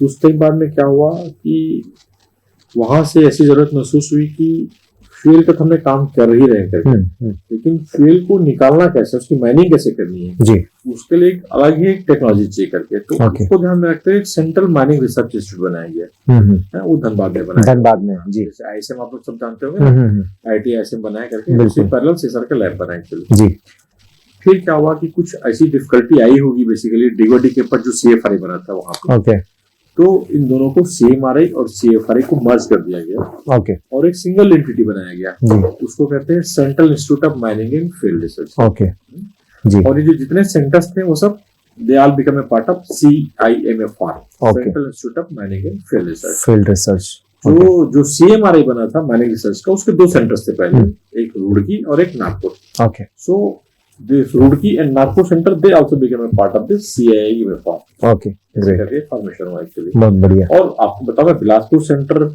अपने आप में कुछ खासियत है उसकी। जी एक खासियत ये है कि CSR का very first NABL accredited lab है। ओह ग्रेट जी, उस टाइम पे एक्चुअली बहुत बढ़िया। The work done by Bilaspur centre has become a lot part of BIS codes, IS Okay. codes. Very nice, very There are nice. a lot of new technologies where people have given in the past. Okay, so mainly I mean this lab is working for which thing, I mean अभी it's हम only- दोनों side में काम कर रहे हैं। okay We are working on fuel science. At the same time, we are also working in mining science. mining science दोनों में दोनों काम कर रहे हैं। जी जी अभी स्ट्रेंथनिंग हो गई हमारे सेंटर की, और अभी रिसेंटली हमारे डायरेक्टर साहब ने बेसिकली दे हैव अप्रूव्ड लैबमेंट इंफ्रास्ट्रक्चर प्रोजेक्ट्स आल्सो। अभी हम लोग क्या कर रहे हैं, एक हॉस्टल बना रहे हैं, 22 कमरे का हॉस्टल बना रहे हैं, और ये सोर्स फैसिलिटीज भी बना रही है। हमारे पास set of the art equipments and electrical equipments है। और हाँ, बहुत सारे बच्चे आते हैं सीखने के लिए, पढ़ने के लिए। बच्चे प्रोजेक्ट्स करते हैं, पीएचडी करते हैं, एनआईटी रायपुर से बच्चे आते हैं हमारे पास में बहुत बढ़िया के लिए। हाँ, अब यदि हम इसको रॉक के पॉइंट ऑफ व्यू से समझें तो छत्तीसगढ़ काफी मिनरल बेस के साथ इसको देखा जा रहा है, लाइक यूरेनियम तक की हम बात कर रहे हैं। अभी तो झारखंड यूरेनियम के लिए जाना जा रहा है, तो क्या छत्तीसगढ़ में उस तरह का रॉक स्ट्रक्चर है जिसको हम आगे और एक्सप्लोर कर सकें? माइनिंग के सेंस में जो अभी मिनरल्स मिल रहे हैं, इनके अलावा भी कुछ मिनरल्स दबे हुए हैं छत्तीसगढ़ में? देखिए कैसा ना, ये एक्सप्लोरेशन का कंटिन्यूअस काम होता है। अभी हमारे पास में जो है तो कुछ स्पेशल मिनरल्स भी हैं, ऐसा नहीं है, बट प्रिडोमिनेंटली हमारे पास में जो है वो है कोल, लाइमस्टोन एंड आयरन। ये तीन हमारे पास प्रिडोमिनेंट्स हैं बेसिकली। बाकी मुझे लगता है कि जैसे जैसे एक्चुअली एक्सप्लोरेशन का काम आगे बढ़ता रहेगा, पता चलता जाएगा possibilities of getting some rare earth also. ऐसा नहीं है, हो सकता है एक्चुअली यूरेनियम जैसे आप बता रहे हैं, जी भी संभावना है। बट हम लोग we are blessed, Chhattisgarh state is blessed with so many rich minerals actually. ठीक बात है, और आने वाले समय में वो समृद्धि की तरफ जाएगा सब कुछ। बहुत बढ़िया, बहुत बढ़िया, सबको अवसर मिलेगा मुझे लगता है जी। एक्चुअली वो हमारा विजन भी वही था बेसिकली कि इतनी बड़ी माइनिंग इंडस्ट्री को जब नॉलेज बेस्ड सर्विस देना है तो कौन देगा, कौन देगा? तो उसी के लिए बिलासपुर को खड़ा होना है, यही विजन है हमारा एक्चुअली। कि इतनी बड़ी इंडस्ट्री कैलकुलेट में कुछ भी उसको जरूरत पड़ेगा जी, तो must have some solution to there. बहुत बढ़िया, बहुत बढ़िया। तो हम लोग कोशिश वही कर रहे हैं बेसिकली कि वो खड़े रहे हम लोग तक जी, और मुझे लगता है हम लोग को सफलता भी मिलेगी इस तरह। बहुत बढ़िया। सो इसमें इंडस्ट्री, प्राइवेट इंडस्ट्री भी सीएसआईआर की हेल्प ले सकते हैं माइनिंग या एक्सप्लोजन किसी भी मामले पर? हमारे सीएसआर का एक सिंगल मैंडेट है, वो ये है कि इंडस्ट्री को सपोर्ट करना है। बहुत बढ़िया। मतलब हम रिसर्च करके सिर्फ लैब में ना रखें। मतलब वो वहां तक पहुंचनी चाहिए। वो हमारा काम ही है basically, we must collaborate with industry, चाहे सरकारी हो या प्राइवेट, और उनके साथ में कंधे से कंधा मिला के आगे बढ़ना है। उसको कुछ भी नॉलेज बेस्ड सर्विस की जरूरत पड़ती है, इट मस्ट बी देयर। तो ये क्या पेमेंट बेसिस पर या कोई कमर्शियल एंगल होता है इसका? देखिए इसका बहुत अलग अलग तरीके से है। एक होता है सीएसआर के गाइडलाइंस एक्चुअली, उसको हम लोग कहते हैं कि technology transfer and knowledge dissemination guidelines जी। उसको आप कंसल्टेंसी फॉर्म में ले सकते हैं, स्पॉन्सर्ड रिसर्च के फॉर्म में ले सकते हैं। मिनिमम कुछ तो एक परिभाषा रखी जाती है। हाँ, उसकी कास्टिंग है एक्चुअली। कास्टिंग अच्छी है गवर्नमेंट की, मतलब there is a good amount of money you have to invest. बहुत बढ़िया, बट डिपेंड करता है कि आपको क्या रिक्वायरमेंट है करके। फिर क्वालिटी भी उस हिसाब का दे रहे हैं आप लोग, क्योंकि इतने सारे साइंटिस्ट हैं आपके बीच में जी। तो डेफिनेटली भाई कुछ एक महीनों में एक पीएचडी स्टूडेंट आपके साथ में काम करता है जी। तो क्या करता है कि इस प्रोजेक्ट्स का जो डाटा है वो यूज करता है, वो नया रिसर्च करता है एक्चुअली जी। तो it is a win win situation, but industry के साथ में हम कोलैबोरेट करते हैं और बहुत खुशी से करते हैं एक्चुअली। और मुझे बहुत खुशी है बिलासपुर में आने के बाद में हम state government, Chhattisgarh state government के साथ बहुत सारे प्रोजेक्ट्स पर काम कर रहे हैं। Great great. दुधावा डैम है वहाँ पे एक्चुअली, जो भारतमाला प्रोजेक्ट चला है ना, तो वहाँ से दुधावा डैम के पास में बेसिकली बहुत सारे रॉक का एक्सकर्शन करना था जी, क्योंकि रिक्वायरमेंट था वहाँ पे। तो डैम स्ट्रक्चर्स डैमेज ना हो, कैसे उसको मटेरियल को निकाला जाए, सेफली निकाला जाए करके जी, वो हम लोगों ने किया इनके साथ में काम करके। कभी इतने दिनों में कोई ऐसा प्रोजेक्ट हाथ लगा जो बहुत रिस्की था? ये तो खैर एक नोएडा वाला था, इसके अलावा भी कोई लाइक अंडरग्राउंड आप गए हो, वहां रिसर्च कर रहे हो, कोई ऐसा रिस्क वाला फैक्टर था कि बहुत माइन्यूट लेवल पर हम उसको फाइनली सक्सेसफुल कर गए, लाइक ऐसी कोई घटना याद आती हो आपको? हाँ, ऐसे बहुत सारे हैं जी। आपको मैं बताऊं, जैसे कि मैं टेहरी के ही बताता हूँ। Tehri underground hydro power complex basically इसकी जो फर्स्ट फेज थी रशियन कोलैबोरेशन के साथ में ड्यूरिंग इंडिपेंडेंस मिली थी हमको। अभी हम उसका सेकंड फेज में काम कर रहे हैं। अब आपको टेक्निकली चैलेंजिंग कैसे आपको बताता हूँ मैं। आप सोचिए कि एक 4 यूनिट का टर्बाइन से काम कर रहा है जी, 1000 मेगावाट प्रोड्यूस कर रहा है वो जी। उसके क्लोज प्रॉक्सिमिटी में हम एडिशनल 4 यूनिट्स का पंप स्टोरेज प्रोजेक्ट बना रहे हैं, और डिस्टेंस बहुत पास। हाँ, जैसे हम बोलते हैं ना कि टनल जब हम बनाते हैं जी, तो उसके आसपास में 2.5D इतना डायमीटर का रॉक कवर होना चाहिए।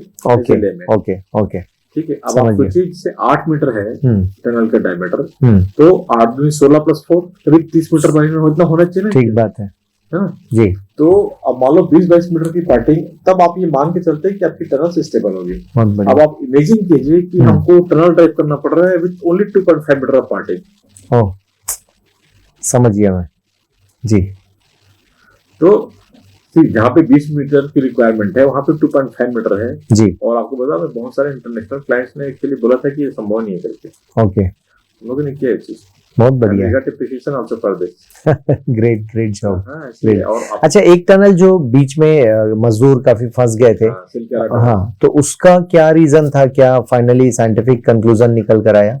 उसमें उसको बहुत डिटेल स्केल इन्वेस्टिगेशन हुआ है उसमें। जी जी। और उसके साथ से बहुत सारी गाइडलाइंस में इम्प्रूवमेंट भी हुआ है जी।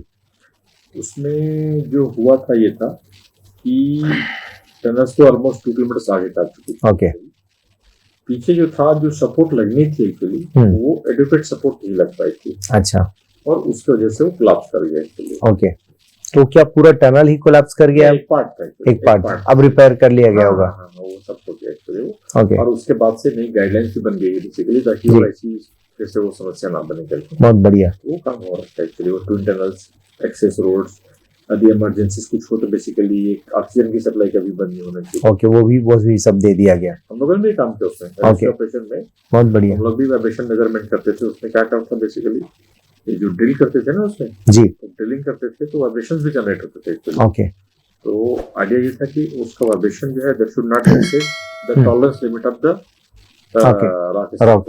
ओके, वो मेजरमेंट किया था एक्चुअली।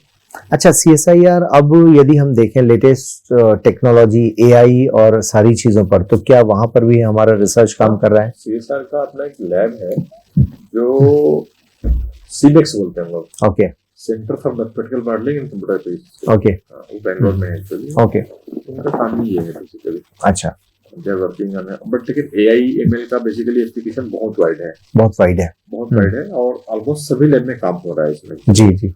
कि जैसे मैं जियोटेक्निकल में काम करता हूँ या माइनिंग साइंस में काम करता हूँ जी, तो अब मैं एक्सप्लोर कर रहा हूँ कि how AI and ML can be integrated with mining science also okay, for the betterment of technological use, data analysis and all. Analysis.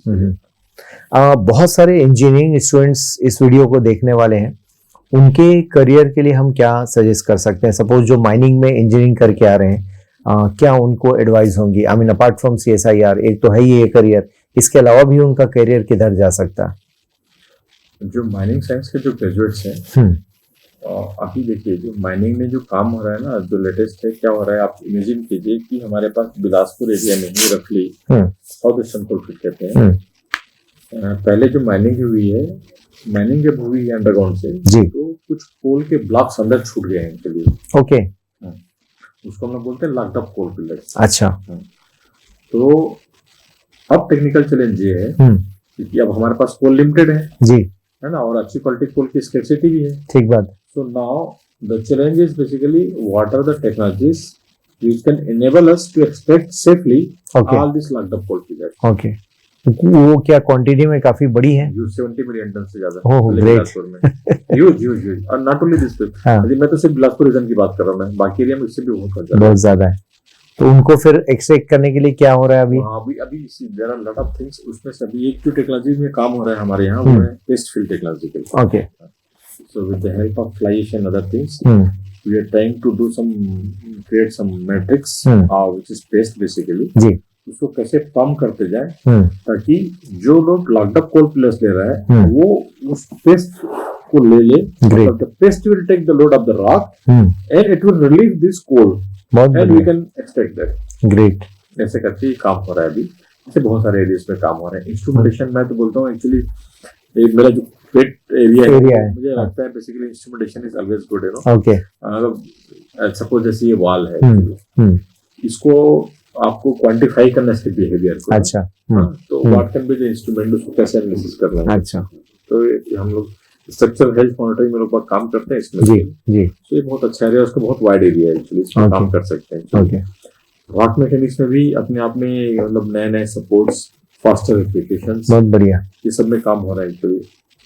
और इनफैक्ट माइनिंग इंजीनियर्स के लिए ये है कि they need not only restrict themselves to the mining engineering. Okay, not only in mining industry, they have got a huge application of mining technologies in other areas also. Great great.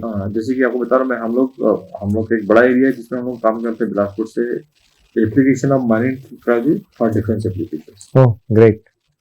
इसमें क्या specific हो रहा है defence के लिए? इसमें भाई बहुत ज्यादा डिटेल में डिस्कस नहीं कर हाँ नहीं, I mean जो बट इसमें ये है कि देयर आप लोग भी ध्यान से there are lot of technologies which is used for creating underground spaces which is a routine job for mining engineers. Okay.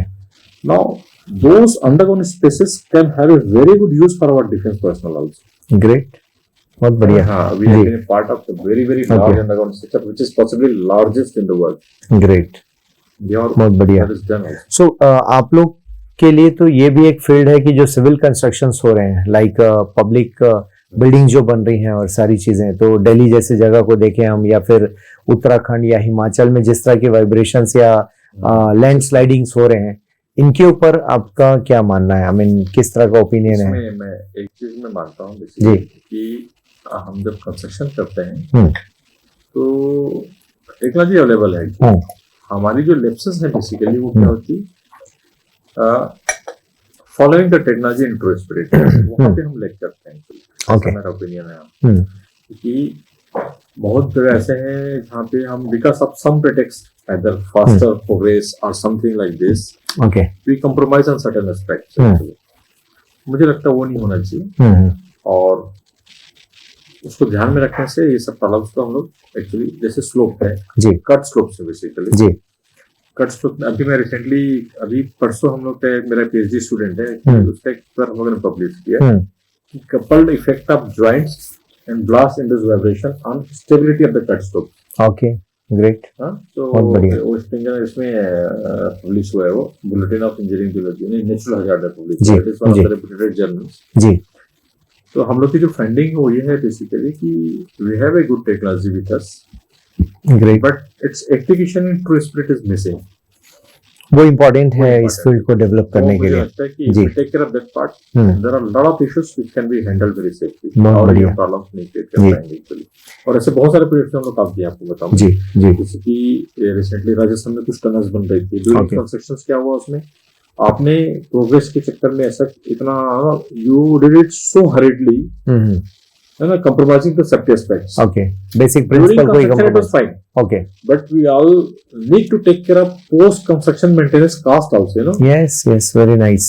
So if you don't take care of that parts, then possibly see जो executing agency तो बना के चले जाएगी. ठीक बात है. See, ultimately the problem will remain with the people actually. आप बार बार उसको जो यूज कर रहे हैं उनके लिए चैलेंज है, जो एडमिन के लोग हैं apprentice basically it becomes a challenge for them. Great. तो ये जो ड्यूरिंग कंस्ट्रक्शन ये जो इनसाइट होनी चाहिए ना कि no will have to live with this asset for almost 100 years of time. Okay, तो उसको ध्यान में रखते हुए करना है बेसिकली. जी जी, करना चाहिए मुझे लगता है वो, क्योंकि मैंने अपने पीएचडी में भी यही काम किया है. बहुत बढ़िया. कि हम जब अंडरग्राउंड स्पेस बनाते हैं तो जो सराउंडिंग रॉक मास है जी, what will be the change in their physiomechanical properties. बहुत बढ़िया. Of the surrounding rock mass, उनका बिहेवियर कैसे चेंज होगा. बहुत बढ़िया. Because of the way you construct it. Yes, तो एक इम्पोर्टेंट है एंड आई थिंक मुझे लगता है कि ये होना चाहिए जी. और मैं तो हमेशा I am also part of some BIS standards and teams also, हम लोग उसमें काम कर रहे हैं. तो मैं उसको विशेष देख उसमें ये चीज I am actually deliberately putting all those things on this standards. You should take care of this parts also because it's very important. So अब जो यंग जनरेशन है 12th 11th 12th में, यदि उनको इस फील्ड में आना है तो पर्टिकुलरली किस आई मीन सिर्फ इंजीनियरिंग साइड एक है माइनिंग में जाने के लिए, या और भी कोई रास्ते हो सकते हैं उनके लिए? ये जो बच्चे हैं जिस टाइम पे 12 से पास आउट हुए जी, अभी आप कहेंगे कि उनके लिए क्या संदेश हो सकता है जी, मतलब आगे कैरियर्स का पर्सपेक्टिव ध्यान में रखते हुए, तो मुझे तो लगता है कि there is no limit. Great. और मुझे लगता नहीं कि जरूरत है आपको सिर्फ इंजीनियरिंग में अपने आप को रिस्ट्रिक्ट करने की जी. फॉलो योर हार्ट, बट आप जब करते हैं मन से करिए. मन से करिए, उसके बाद फिर कोई रुकने की जरूरत नहीं है जी. फिर मेरी बेटी है जी, from day one she was decided, no she decided that कि I will not do engineering papa. I said fine, what do you want to do करके. So no, I want to work on some fintech. Okay, commerce, financial management करके. Fine. So she is pursuing her BCom honours in financial management from Mithibai in Mumbai university. Okay. सो मुझे ऐसा लगता है basically कि आप जो इच्छा है वो करना चाहिए, वो करना चाहिए.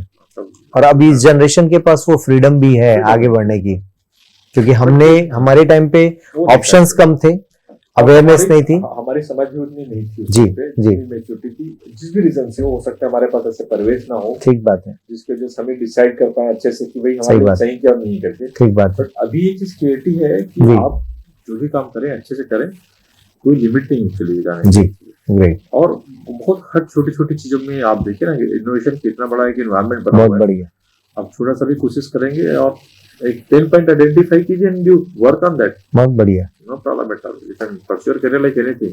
अब जो स्टार्टअप्स कल्चर आया है उसमें अगेन कुछ बोलना चाहेंगे, इंजीनियरिंग कॉलेज के बच्चे काफी ऑप्ट कर रहे हैं, सो क्या इस तरह की I mean industry to industry भी डिफर करते हैं, स्टार्टअप B2B भी काम हो रहा है स्टार्टअप में, क्या आपके फील्ड में भी स्टार्टअप का स्कोप है? बहुत बहुत बहुत स्कोप है जी, भाई।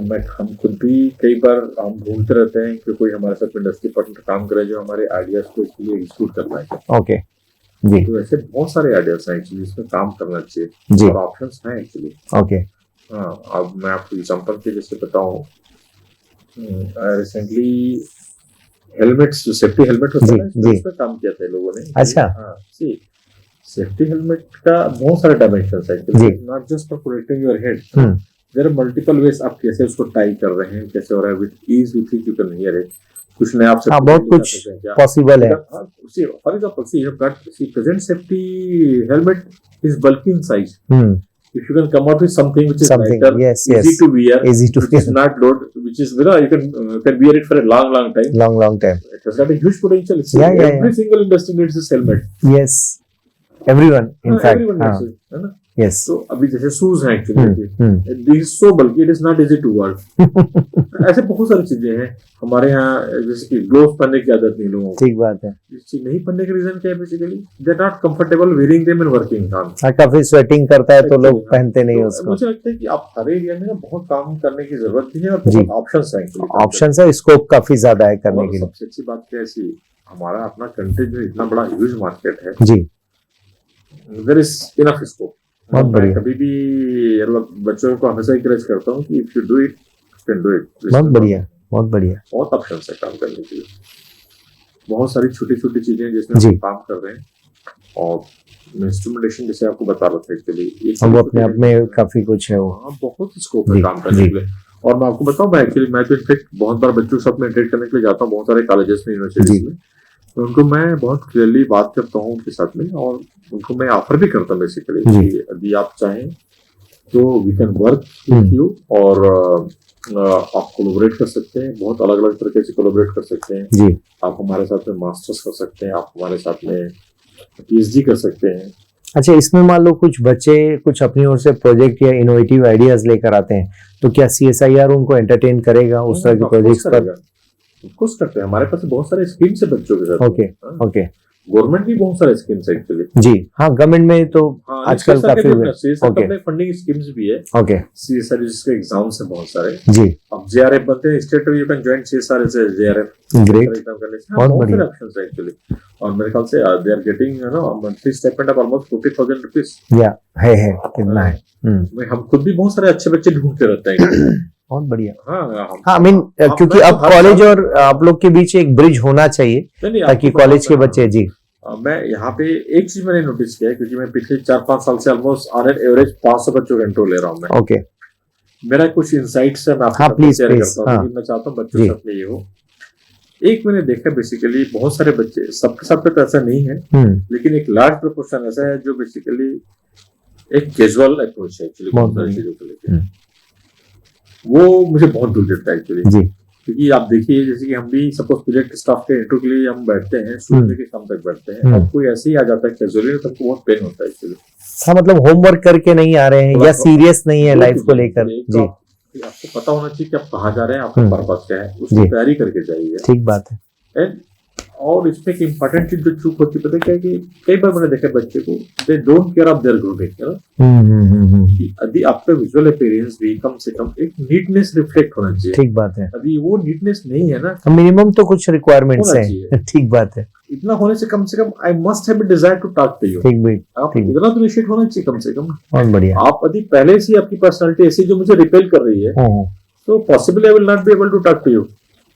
तो ये सब चीजें को ध्यान रखना चाहिए। बच्चे में मैंने देखा यहाँ पे मिसिंग है एक्चुअली। जी, तो मैं बहुत बार बोलता भी हूँ कि भाई ये सब चीज़ को ध्यान रखें कि आप, मैं जैसे हमारे जो इससे पहले चंद्रा साहब थे, सतीश चंद्र साहब थे, इलेक्शन कमिश्नर थे, जी वो रुड़की के ही पास आउट थे। एक प्रोग्राम में हम लोग बुलाए उनको, चीफ गेस्ट, इंजीनियर्स डे का लेक्चर था एक्चुअली। तो उस टाइम वो बता रहे थे, ऐसा एग्जाम्पल दे रहे थे कि